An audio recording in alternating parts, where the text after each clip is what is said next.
چونٹی کے نام پر اللہ نے سورت رکھ دی. ایک سورہ نحل بھی ہم نے پڑھی تھی.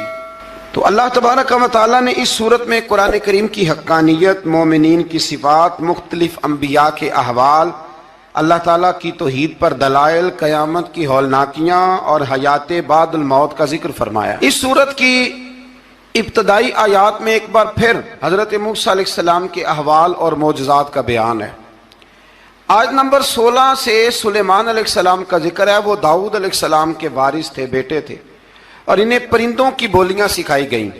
جنات اور انسانوں کے لشکر کا ایک فوجی ڈسپلن کے ساتھ ان کے پاس حاضر رہتے تھے.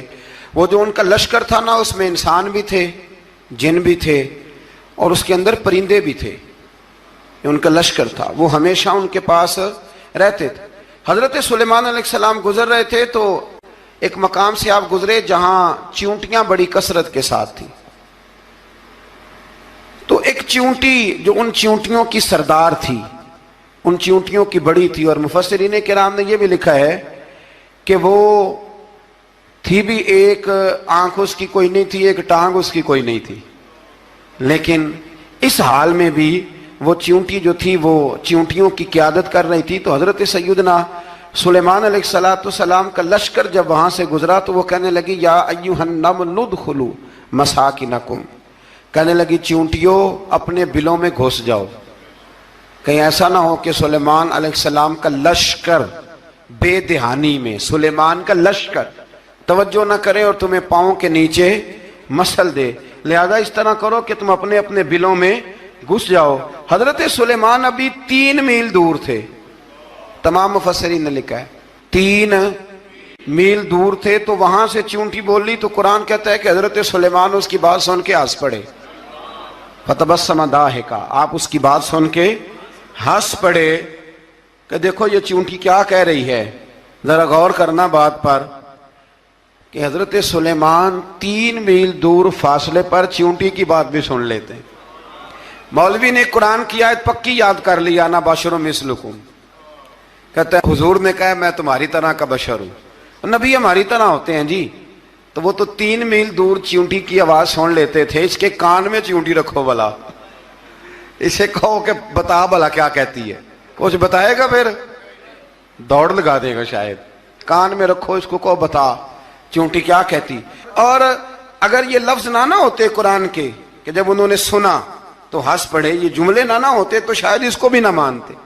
لیکن حضرت سلیمان نے سنی چیونٹی کی بات. اور اب اگلی بات کہنے لگا ہوں، بڑے خوبصورت لفظ لکھے ہیں مفسرین نے.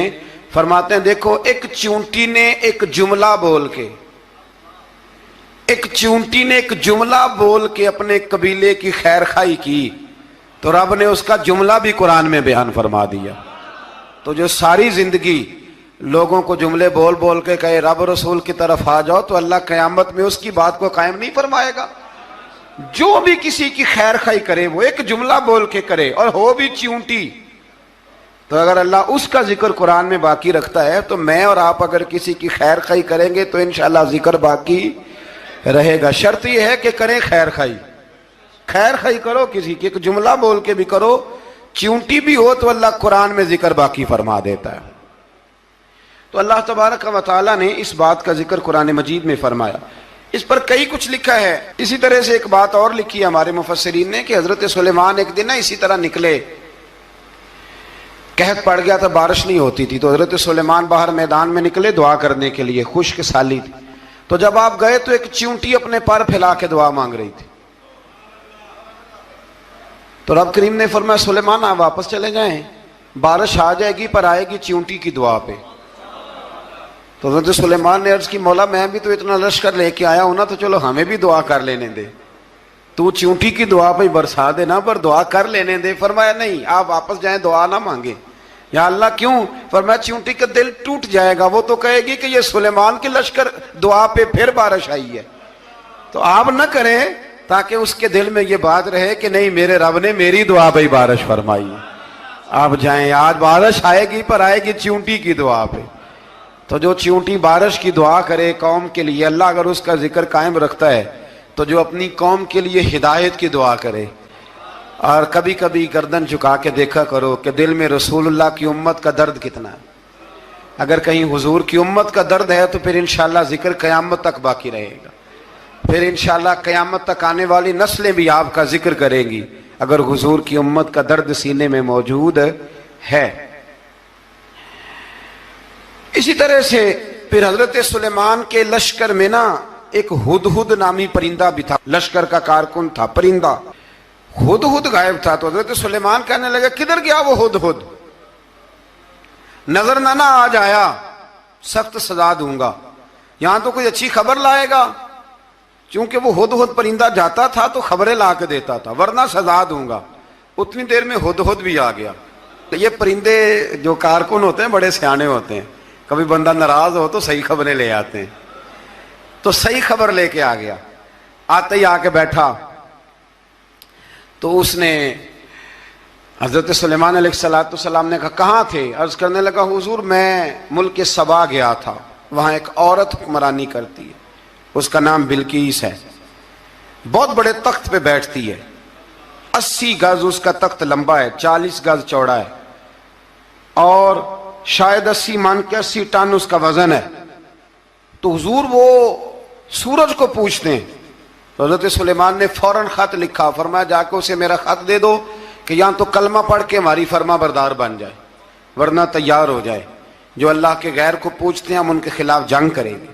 وہ جب لے کے گئے نا خط، یہ حدود گیا تو وہ میٹنگ کر رہی تھی، اس کے وزیر مشیر سارے بیٹھے تھے، اس نے جا کے خط پھینک دیا ملکہ بلقیس کی جھولی میں۔ اس نے خط پڑھا تو ڈر گئی، وزیروں کو بلایا۔ حضرت سلیمان، قرآن کہتا ہے حضرت سلیمان نے کہا تھا خط پھینک کے نا تو سائیڈ پہ ہو کے سننا وہ کیا کہتا ہے۔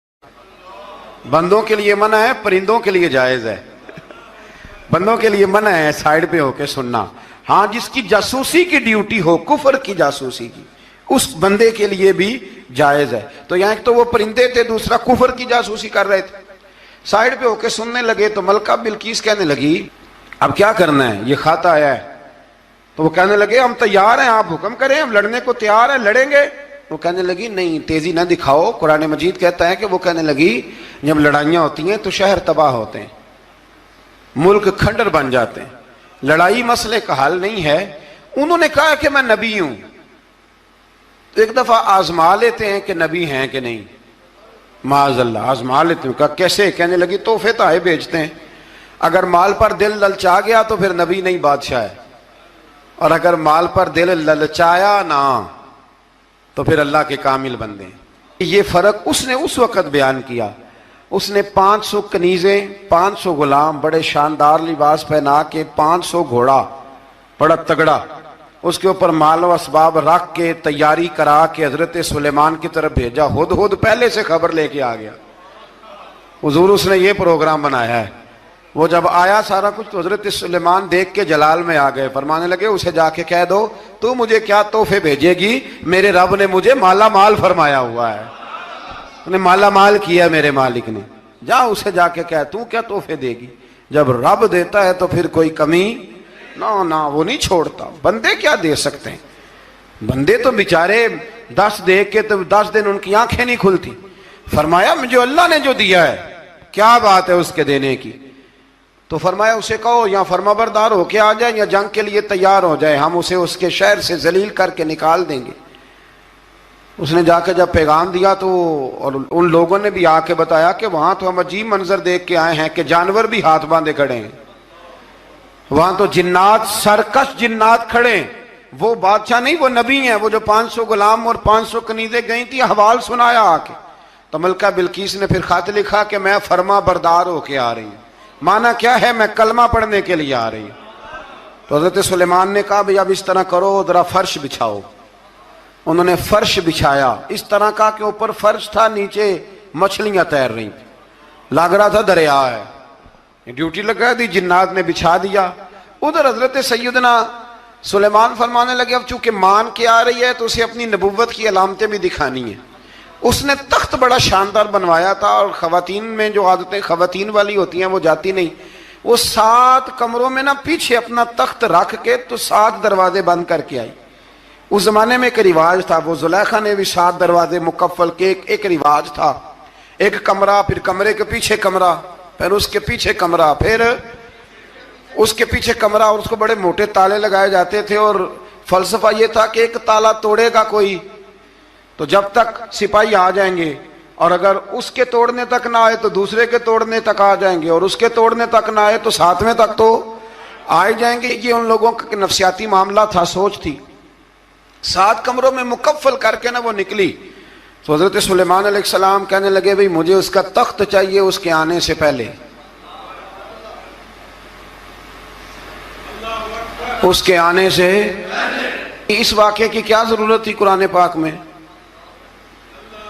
یہ کیا حاجت تھی یہ تخت والی ساری بات قرآن نے کیوں بیان کی؟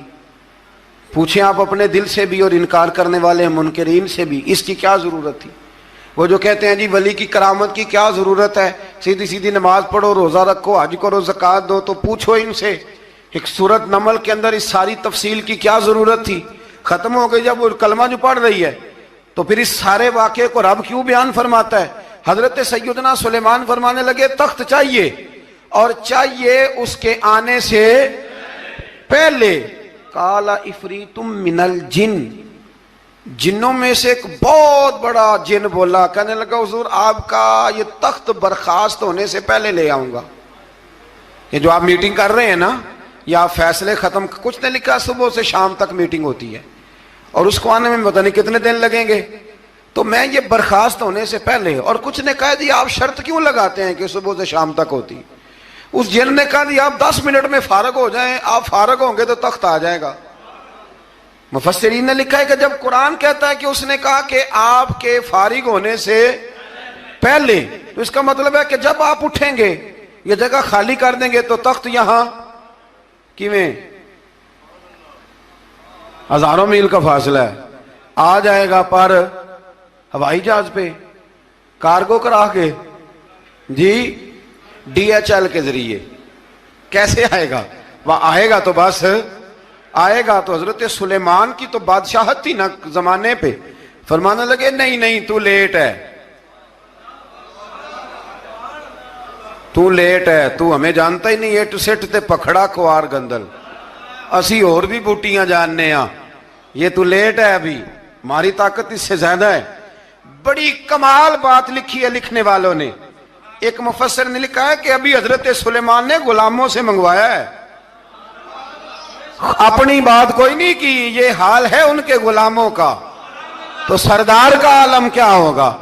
حضرت سلیمان کہنے لگے بھی جلدی جائیے۔ قال الذی عنده علم من الکتاب انا آتیک بہ قبل ان یرتد الیک طرفک، تو اٹھا ان میں سے وہ جس کے پاس کتاب میں سے علم تھا، ساری کتاب کا بھی نہیں، علم من الکتاب، کتاب، وہ اٹھے جن کے پاس کتاب میں سے علم تھا، تو وہ اٹھ کے کہنے لگے حضور میں لے آؤں گا، کب؟ آپ کے آنکھ جھپکنے سے، نہیں آنکھ جھپکنے سے، بندہ تھا جن تھا، جن کی تو بات مانی نہیں انہوں نے، کیا کہا؟